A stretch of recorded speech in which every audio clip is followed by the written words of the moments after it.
Olá, irmãos. Estamos na nossa escola bíblica dominical e a lição de hoje é a lição número 12 e tem como título assim: Daniel, quando a adversidade é difamação. E para estarmos estudando essa lição, nós estaremos lendo o livro de Daniel, no capítulo 6. Nós estaremos vendo todo o capítulo 6, né? São 28 versículos. E a versão que eu estou usando aqui é a nova versão transformadora, é NVT. E tem como título assim: Daniel na cova dos leões. Começa assim: o rei Dário resolveu dividir o reino em 120 províncias e nomeou um alto funcionário para governar cada uma delas. Aqui está contando a história do rei Dário, né? Que era um rei persa, e ele estava dividindo o seu reinado em 120 províncias. E ele estava colocando em cada província um governador, um funcionário ali para estar governando, né? Cada província.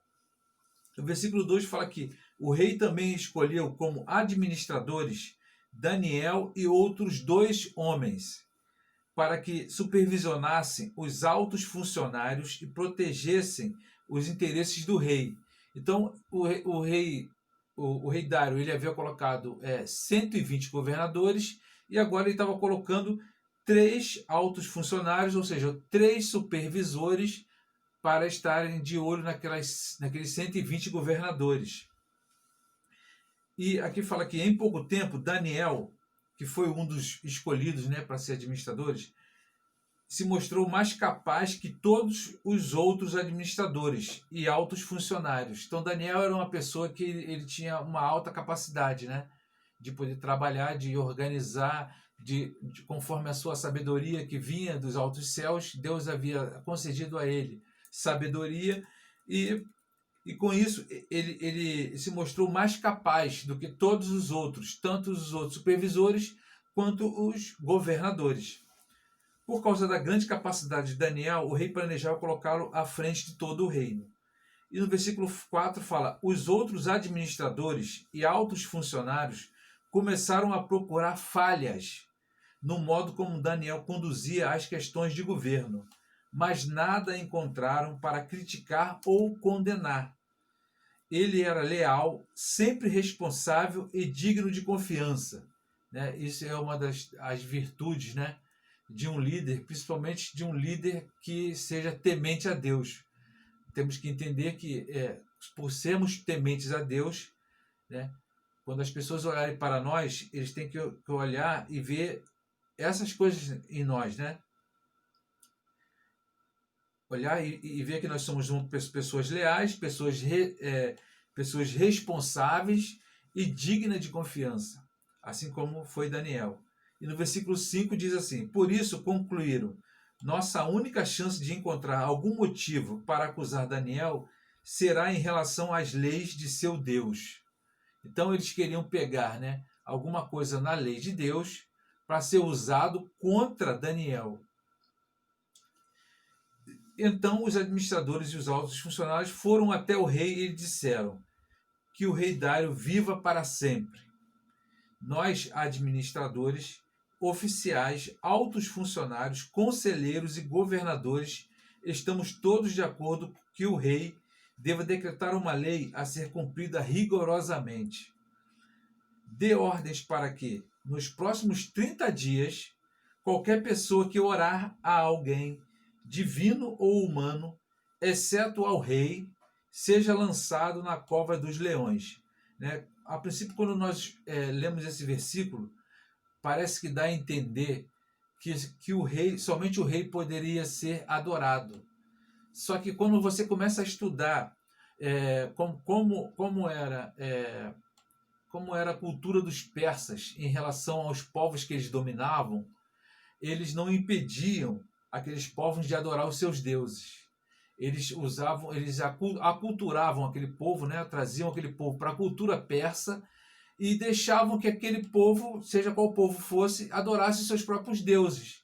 O que na realidade é que essa lei que queria exigir é que somente o rei poderia ser o intercessor entre os homens e Deus.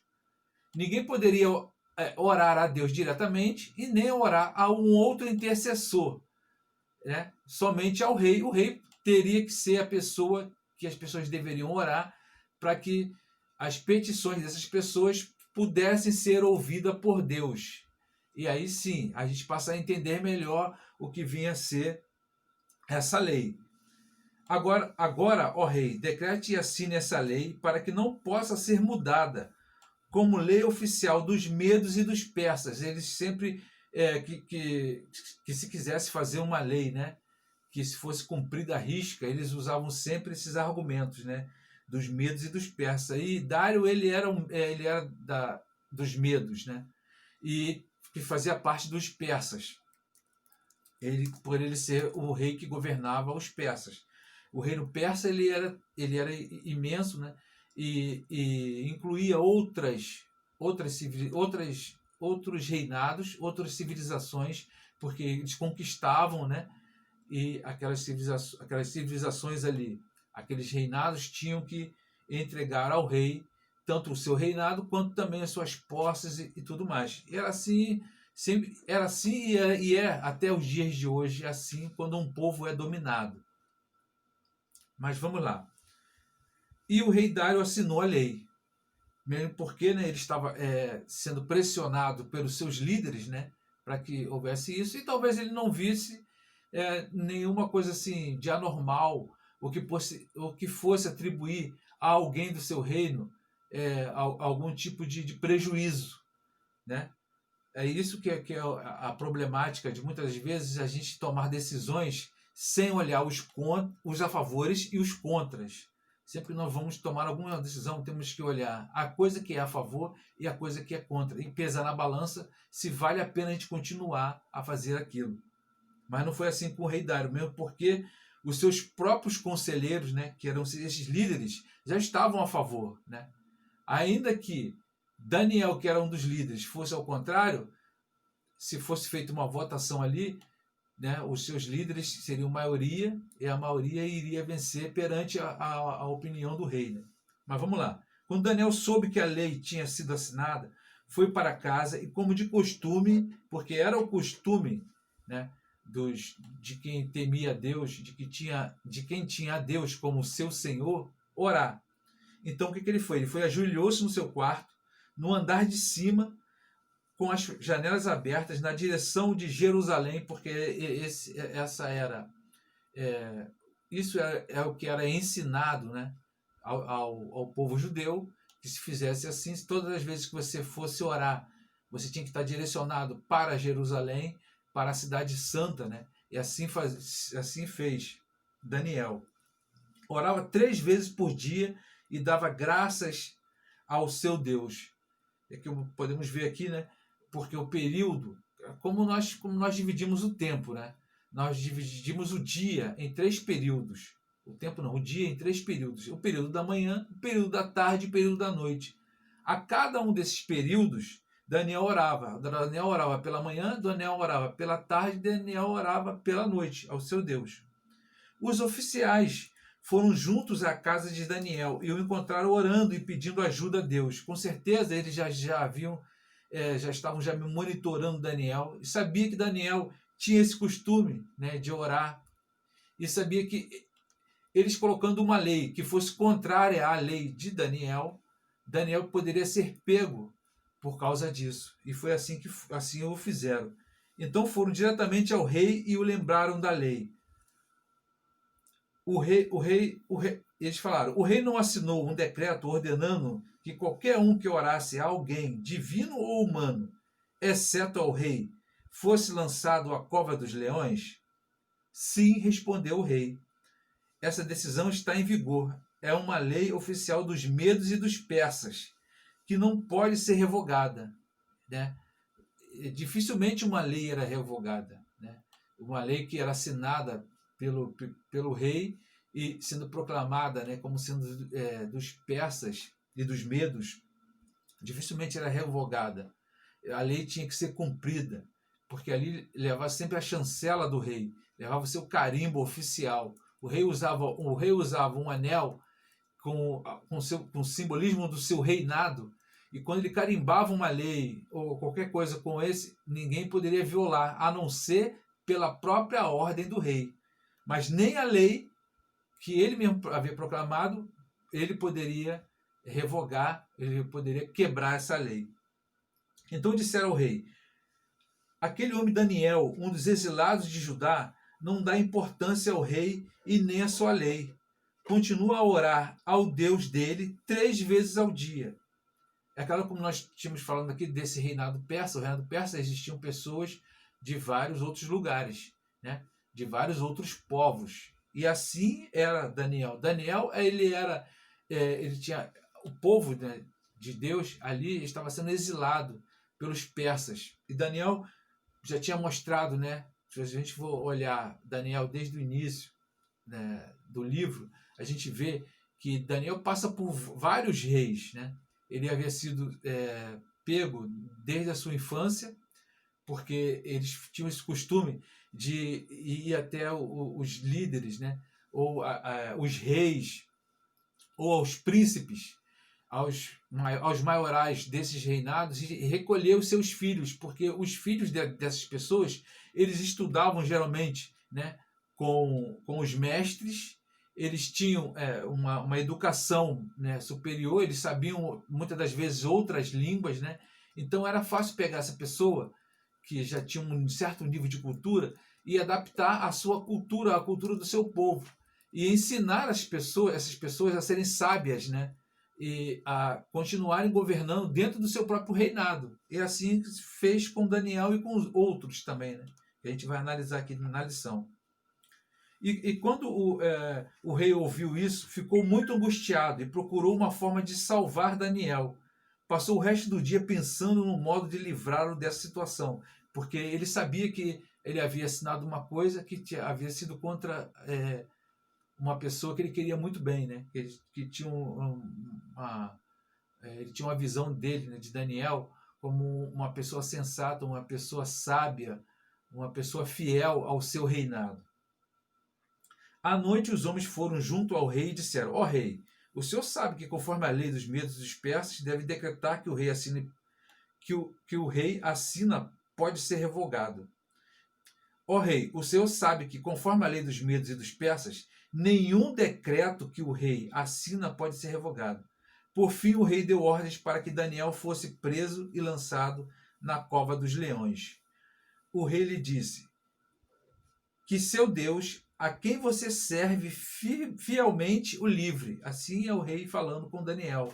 E é claro que esse tipo de coisa que a gente vê aqui, esse tipo de prova, né, tem até tem um nome, até anotei aqui, tem o nome de ordalha.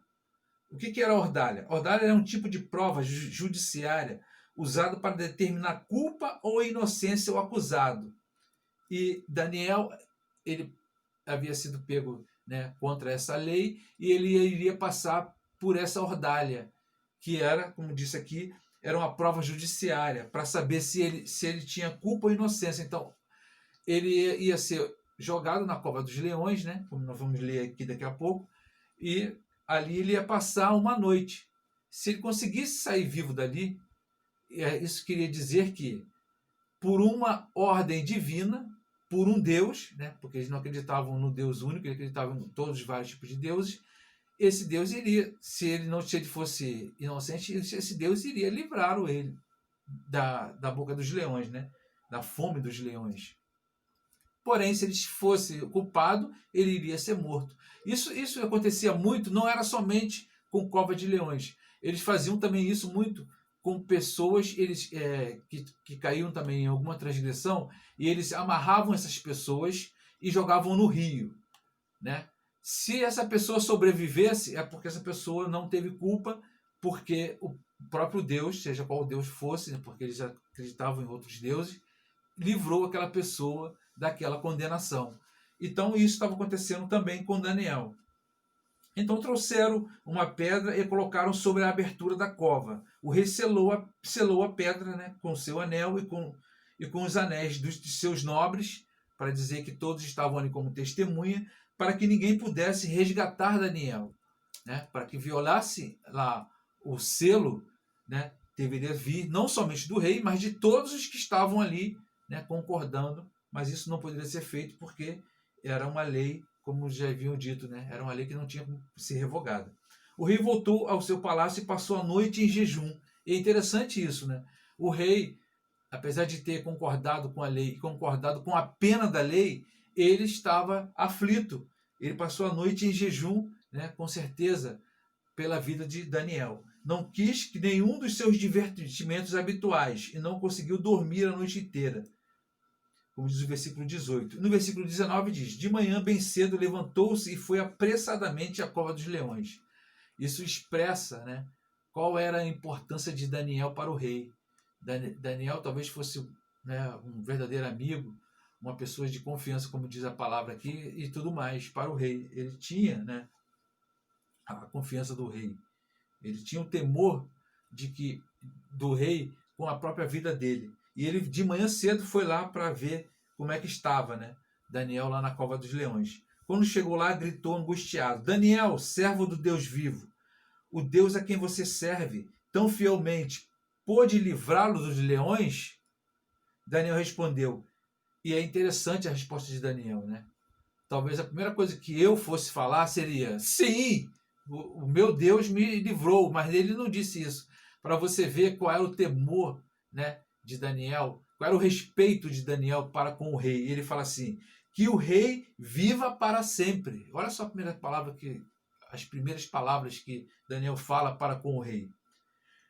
Meu Deus enviou seu anjo para fechar a boca dos leões, de modo que não me fizesse mal, pois fui considerado inocente aos olhos de Deus. Olha lá, como disse na questão da ordália, né? Também não fiz coisa alguma contra o Senhor, ó rei. Ele lembrando o rei de que ele foi colocado ali, mas ele não havia feito nada contra o rei. O rei ficou muito alegre e ordenou que tirasse Daniel da cova. Não havia sequer um arranhão nele, pois havia confiado em seu Deus. Em seguida, o rei ordenou que prendesse os homens que haviam acusado Daniel, ordenou que fossem lançados na cova dos leões, junto com as suas esposas e seus filhos. Né? Talvez para que não houvesse, né, a gente pode olhar assim, poxa, mas que violência. Né? Claro que ali temos que entender que o rei não era um rei que servia a Deus, que seguia as ordens de Deus. Né? Ali podemos enxergar talvez uma injustiça de se jogar, né, a sua família, mas talvez na questão das leis dos persas, né, para que não houvesse depois alguma retaliação de algum familiar daquelas pessoas que foram jogadas na cova dos leões, também sua família era jogada na cova dos leões para morrerem. E os leões os atacaram e despedaçaram antes que chegasse ao fundo da cova. Então, talvez as pessoas pudessem falar assim: não, os leões, né, como a gente vê na história aí as pessoas querendo rebater a palavra de Deus, eles falavam assim: não, os leões eles foram alimentados, né, naquele dia, no dia anterior, eles estavam de barriga cheia, quando Daniel chegou lá, eles não estavam com fome, e aí não puderam comer Daniel. Mas a gente vê que os leões estavam com tanta fome que eles não deixaram nem as pessoas caírem no chão, no alto mesmo, porque era um buraco, né? Vai-se dizer que ali era um buraco onde os leões ficavam embaixo e tirava a pedra desse buraco, jogava as pessoas. Então, antes das pessoas caírem no chão, os leões já comeram, já foram sendo despedaçadas, como diz o versículo 24. E no versículo 25, então, o rei Dário enviou esta mensagem a povos de todas as raças, nações e línguas em todo o mundo. Olha só, é claro que a gente tem que entender aqui que era todo o mundo conhecido da época e todo o mundo que pertencia ao reinado dos persas.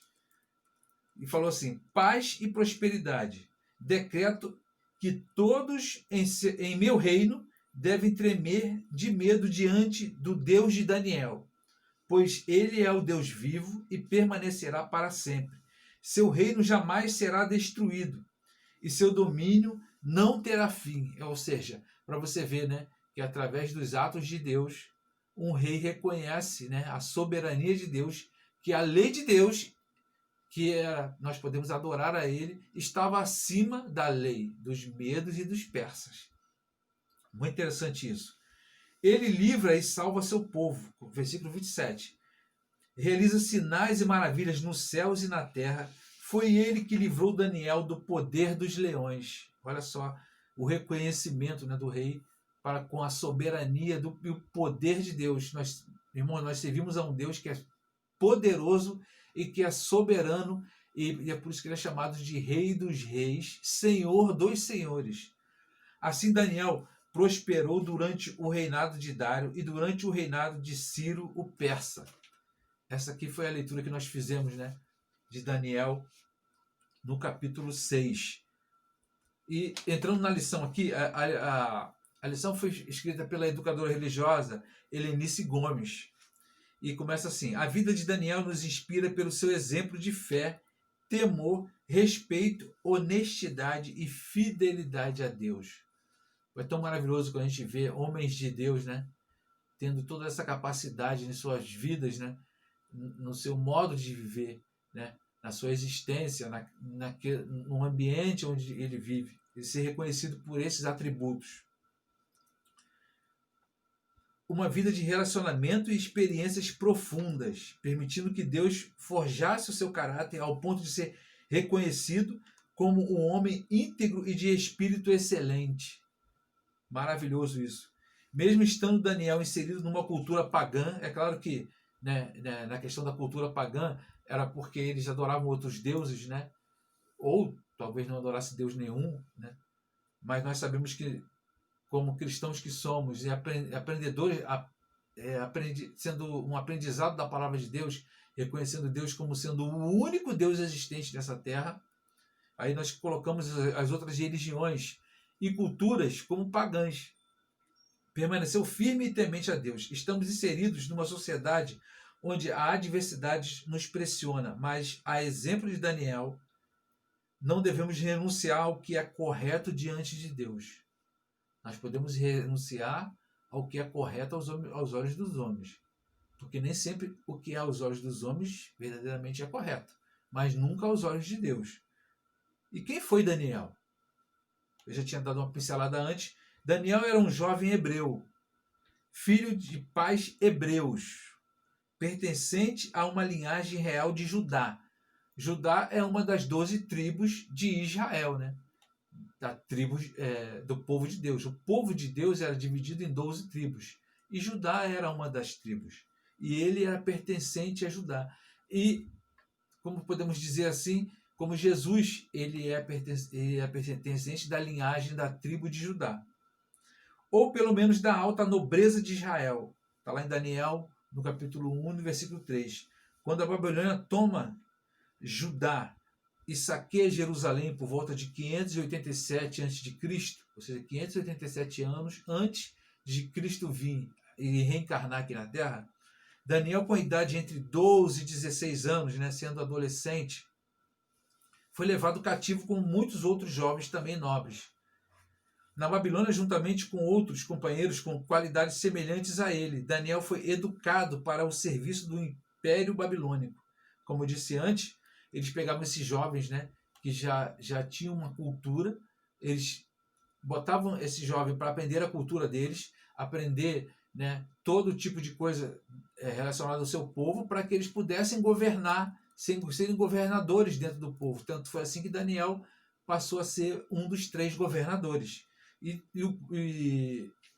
o rei, por reconhecer Daniel pela sua sabedoria, né? É claro que a sabedoria de Daniel ela vem de Deus, ele colocar ele como sendo o segundo na sua linhagem ali. A exemplo de José lá no Egito. José chegou a ser o segundo, né? Abaixo somente do rei, né?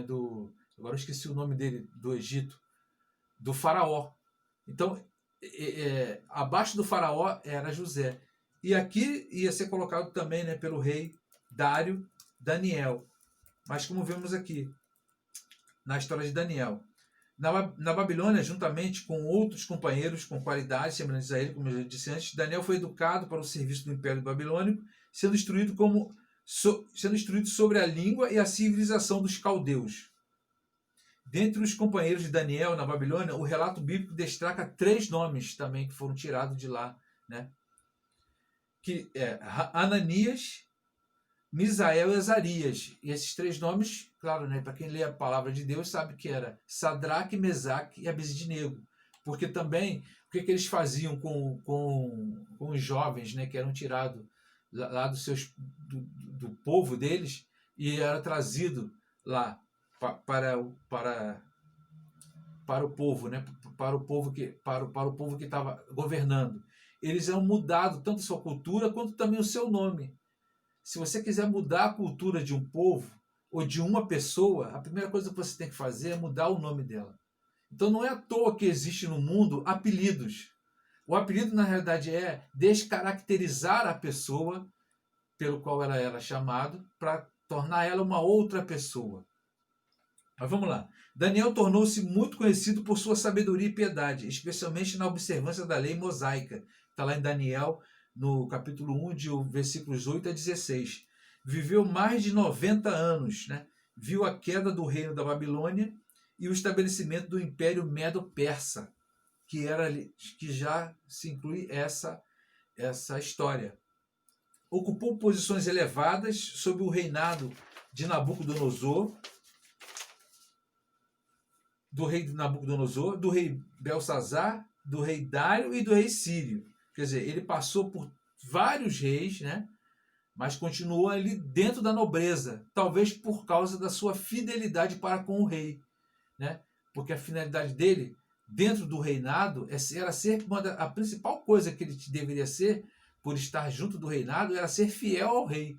Então, por causa da sua fidelidade, ele foi passando de um reinado para outro.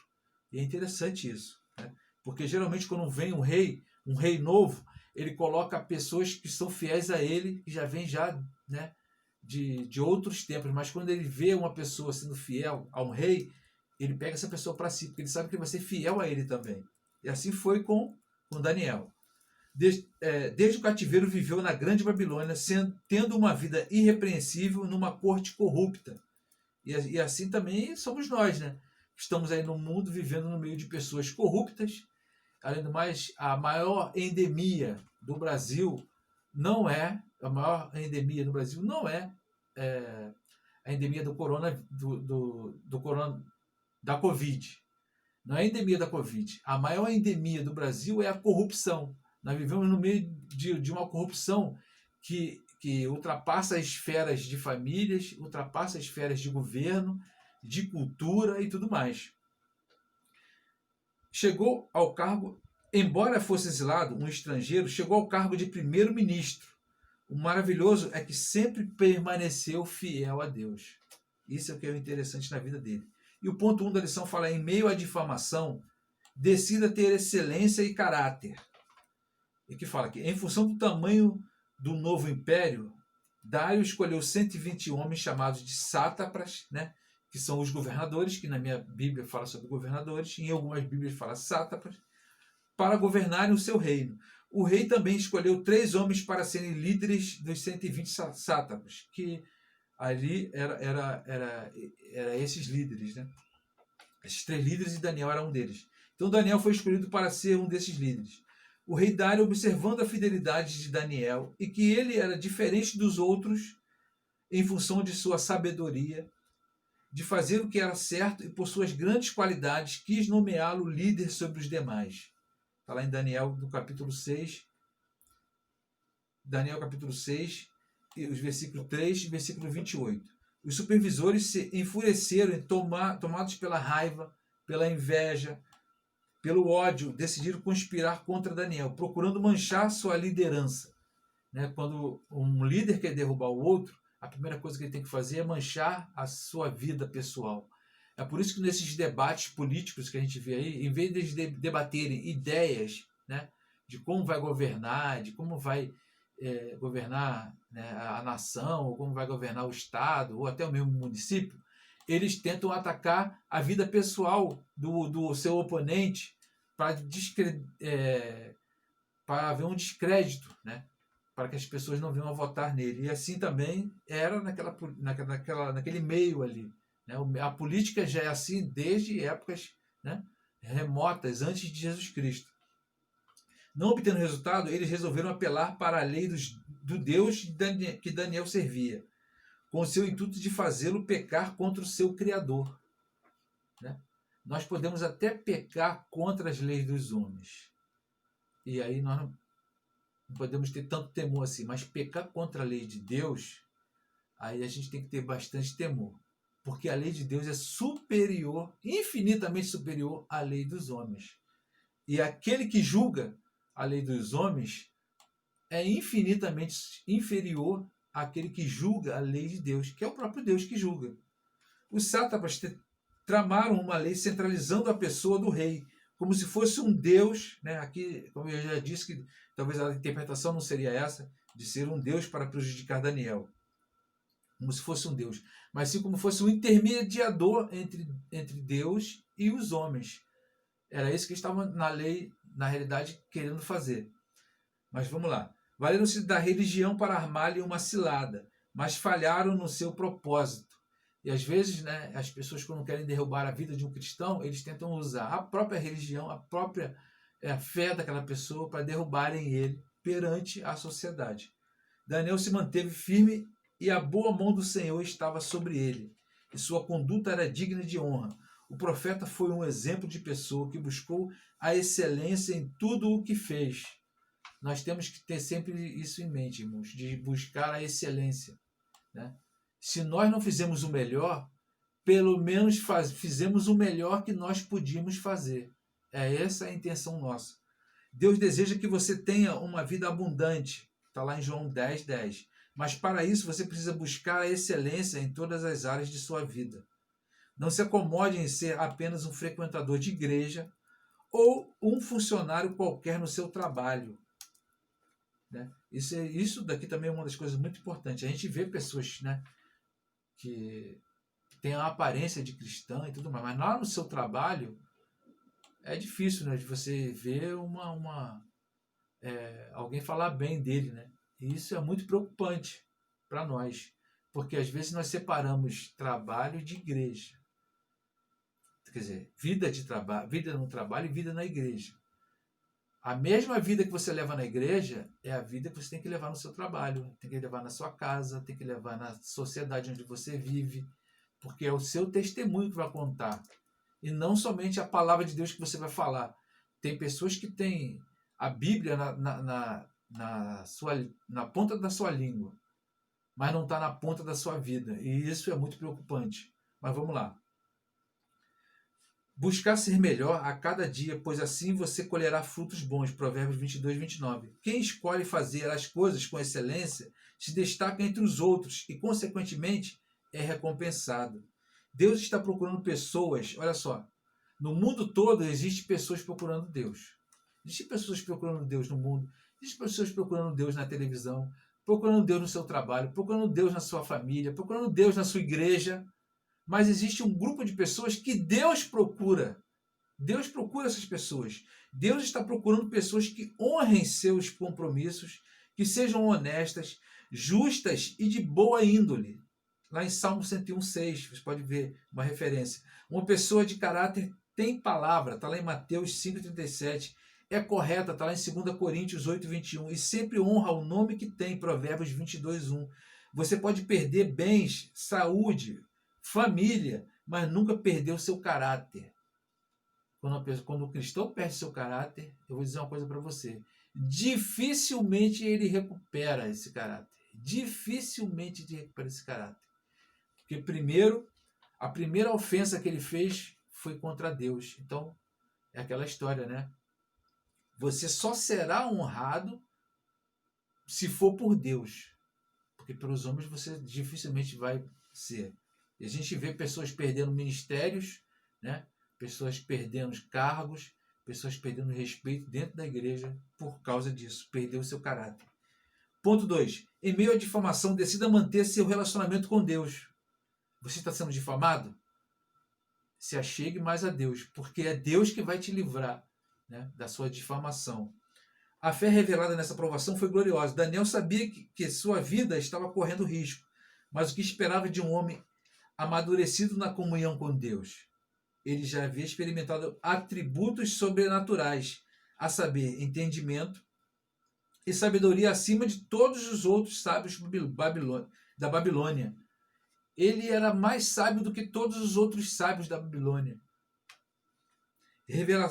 Revelação dos significados do sonho, está lá em Daniel 2. Seus amigos foram milagrosamente preservados dentro da fornalha ardente, né? Daniel 3. Presenciou o poder de Deus ao tratar com um poderoso monarca pagão, Nabucodonosor, que é Daniel 4, e interpretou a inscrição feita na parede durante o reinado de Belsazar. Você pode ir lá analisar, está lá em Daniel 5. E, ao ter conhecimento que o edito tinha sido assinado, proibindo qualquer petição a qualquer ser que não fosse o próprio Dário, não se deixou dominar pelo medo. Aliás, né, como nós temos falado muito, o pastor tem pregado muito sobre essa questão do medo, né? Se nós pedimos, na palavra de Deus fala que nós temos que ser ousados, o ousado é contrário aos medrosos. Você não vai encontrar nenhum medroso ousado. Então, o que nós temos que ser é ousado. E temos que botar, às vezes, em risco a nossa própria vida, em detrimento da palavra de Deus, em detrimento ao cumprimento da palavra de Deus em nossas vidas. Vamos lá. E aqui fala, né? Ele não se deixou dominar pelo medo, prostrou-se diante de Deus, o Todo-Poderoso, lá em Daniel 6, quando nós lemos no versículo 10. Não mudou seus hábitos, orou como de costume. Daniel demonstrou uma disciplina diária, a qual o ajudou a discernir que não existia nada mais importante do que encontrar-se com Deus, ouvir sua voz e não temer outras vozes. Como nós falamos ali anteriormente, né, na questão da fornalha, onde Sadraque, Mesaque e Abednego foram jogados na fornalha, eles, por um ato público, porque existia lá a estátua, eles deveriam adorar a estátua, eles sabiam que pela lei dos homens eles deveriam adorar aquela estátua, mas pela lei de Deus eles deveriam só adorar a Deus, e por eles não ter adorado, foi jogado na fornalha, né, ardente. Daniel já foi ao contrário, já não foi uma coisa pública, ele já estava dentro da sua casa, ou seja, no seu particular, e ali, por estar dentro da sua casa orando a Deus, foi denunciado. Então, irmãos, podem ficar despreocupados que tanto você, sendo cristão, no meio público ou no meio privado da sua casa, você está sendo observado. E vai ser usado contra você, mesmo você fazendo a coisa certa, que é adorar a Deus. É simplesmente assim. A gente vê os exemplos bíblicos, né? De fato, a oração é essencial em todas as áreas de nossa vida. A oração é essencial em todas. A não ser que você, por causa da oração, esteja desrespeitando, né, a própria lei de Deus. Mas como é que pode você estar orando e estar desrespeitando a lei de Deus? É simples. Eu trabalhava num local em que nós deveríamos começar a trabalhar a partir das 8 horas da manhã. Só que os irmãos que nós nos reunimos falou assim, não, vamos ficar orando até as 8h30 e depois das 8h30 vamos começar a trabalhar. Ou seja, nós iríamos descumprir, né, a vontade de Deus, que é obedecer, né, a lei dos homens, contanto que a lei dos homens não ofenda a lei de Deus, para nós ficarmos até 8h30, quando na realidade nós já deveríamos estar trabalhando desde as 8 horas da manhã. Então isso daí seria um mau testemunho nosso, se nós cumpríssemos isso. Cultivar essa prática relacional com Deus, tendo uma vida de meditação na palavra e oração, é um grande desafio necessário para nos manter de pé diante das adversidades, né? Ou seja, a comunhão com Deus vai fazer com que nós venhamos a passar as adversidades. A intimidade com Deus faz com que Ele nos dê livramentos e nos abençoe no tempo certo. Veja as passagens lá de Daniel, no capítulo 1, versículo 9, o 6, 22 e o 10, 12. E o ponto 3 fala assim, em meio à difamação, decida não ceder. Irmãos, se nós estamos sendo difamados, decida não ceder.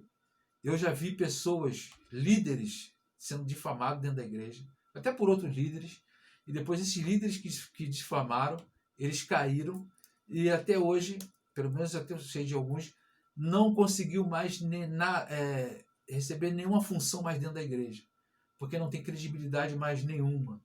Então jamais nós devemos fazer isso, difamar as pessoas, né?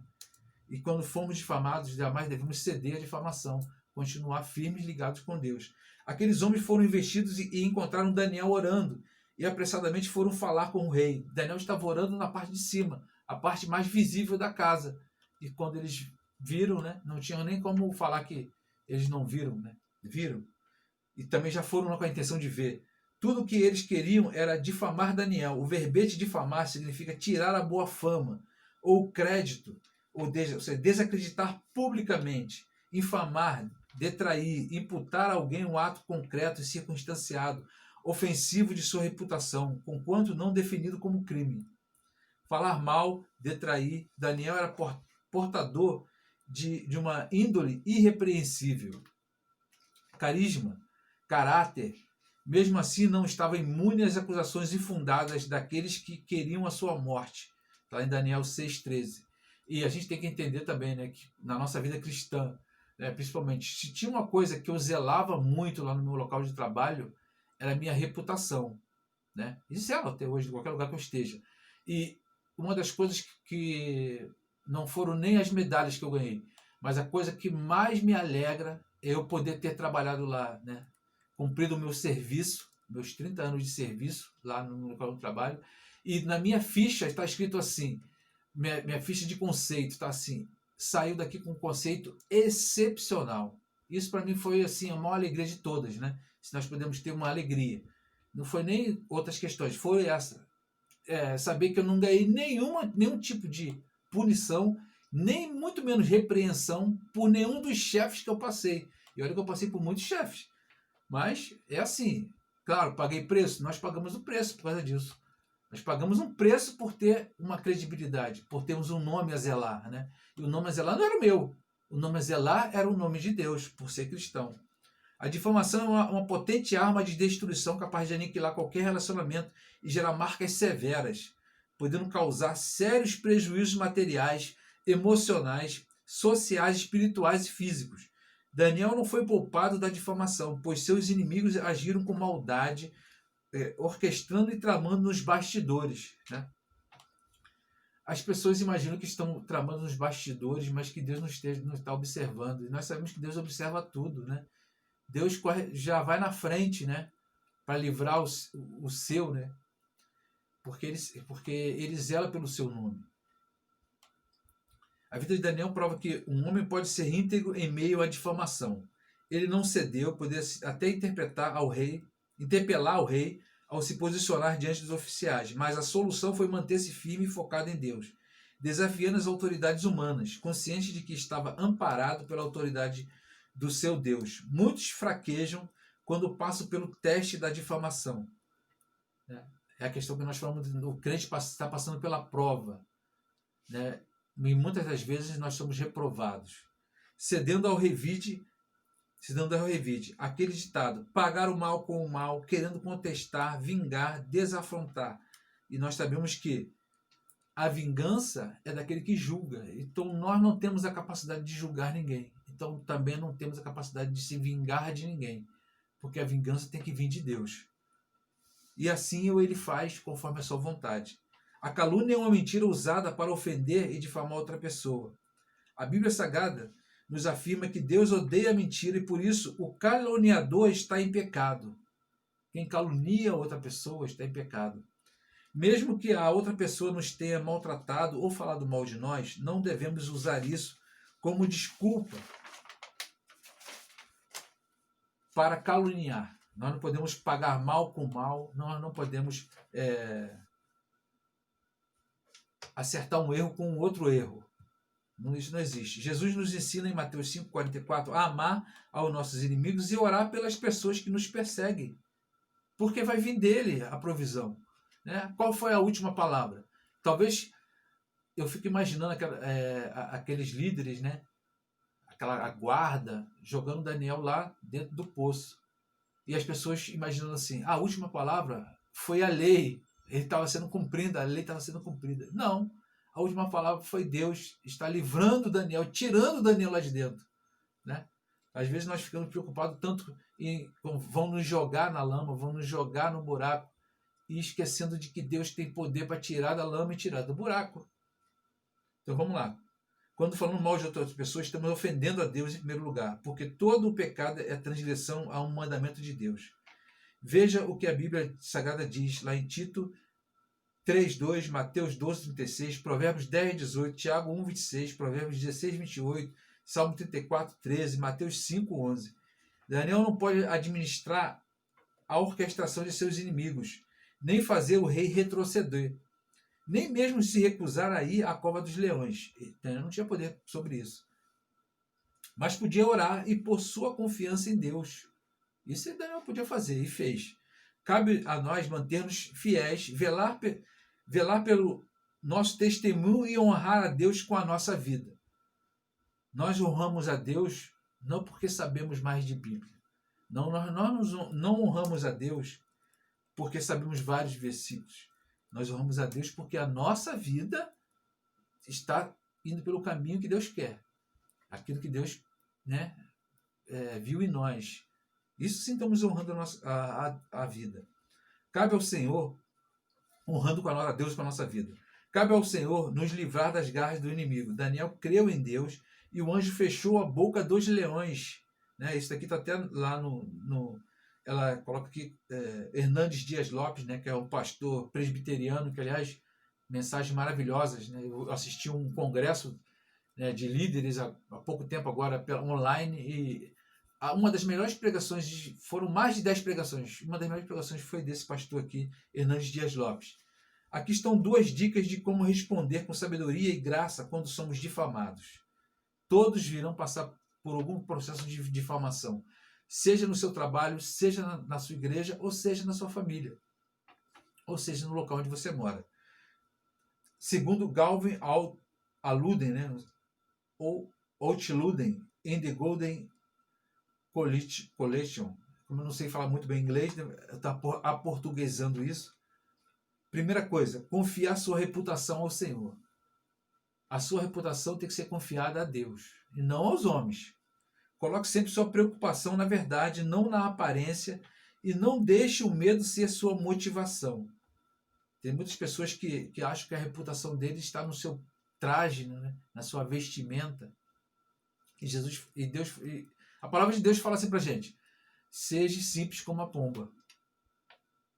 E vamos lá. Afinal, é no contexto da difamação que Jesus diz: não o temais, não há nada encoberto que não haja de ser revelado, e nada oculto que não possa ser conhecido. Mateus 10:26. E o segundo ponto aqui, né, que nós podemos analisar aqui, da dica, a segunda dica é confrontar gentilmente o caluniador, face a face. Nós temos que estar face a face com o nosso caluniador, né? E confrontar ele, é claro, com a mansidão que Deus permite que nós tenhamos. Né? Porque se depender de nós vamos partir mesmo para o confronto, mas Deus quer que nós gentilmente vamos fazer isso. É estranho e assustador confrontar alguém, mas precisa ser feito. A atitude mais amorosa que você pode fazer por todos aqueles envolvidos, incluindo o caluniador, é gentilmente confrontá-lo, pois é bom trazer um amigo ou pessoas que são de confiança de ambas as partes. A palavra de Deus fala até a respeito disso, né? Se você tem alguma coisa contra alguém, vai lá primeiro, tenta conversar com ele. Se não conseguir, leva 1 ou 2 testemunhas. E assim vai. Se você conseguir convencer, né, já ganhou um amigo ali. É pertinente estar com o espírito de mansidão, Gálatas 6:1, e não colocar o outro em uma posição defensiva. Né? Acontece muito em tribunais, a pessoa já chega lá em posição defensiva. É por isso que quando eu fiz um curso, né, de mediação, nesse curso você aprende que o local onde vai se encontrar as pessoas tem que ser o mais descontraído possível. Né, para que ali possa haver um diálogo, as pessoas se desarmem e tentam realmente desembrulhar aquilo que está embrulhado ali. Né? Vamos lá, buscando por falhas ou com um tom de acusação. Então a gente não pode fazer isso. E para pensar em agir na nossa vida o ponto 1 fala, em suas atitudes diárias, você se julga agir com excelência? Nós estamos agindo com excelência, porque a excelência está na palavra de Deus, buscando a palavra de Deus e fazendo conforme a palavra de Deus, vamos buscar a excelência. No ponto 2 fala, qual a sua reação quando você é insultado, caluniado ou difamado? Poxa, eu maior mansidão. É claro que não é bem assim, né? Na hora que a gente vai pedir, né, a Deus, né, sabedoria vinda dos altos céus, a mansidão que vem através do Espírito dele, para que ele fale a palavra dele, para que ele fale a vontade dele através de nós. E o ponto 3 fala: expressões dessa vida separam você de Deus ou empurram você para mais perto dele. Né? Diante dessas aflições que estão passando nos dias atuais, nós estamos nos afastando de Deus ou nos aproximando de Deus? A resposta que cada um terá que dar por si, né? E ela usa aqui a bibliografia que ela tirou do pastor Hernandes Dias Lopes, né? Que ele fala sobre Daniel, um livro que ele fala sobre o livro de Daniel, um homem amado no céu, né? Em revista Construindo a Espiritualidade, da editora Ragnos, do ano de 2005. Bem, irmãos, chegamos ao final dessa lição. Com certeza já estamos no domingo, que vai ter cantata na nossa igreja, que cada um possa aproveitar, né? E se voltar, né, para o nascimento de Cristo, quando Cristo nasceu na sua vida, quando Cristo nasceu no seu coração. Claro que Jesus Cristo não nasceu no dia 25 de dezembro, mas é o dia no qual nós comemoramos o nascimento de Jesus, tanto na terra quanto na nossa vida.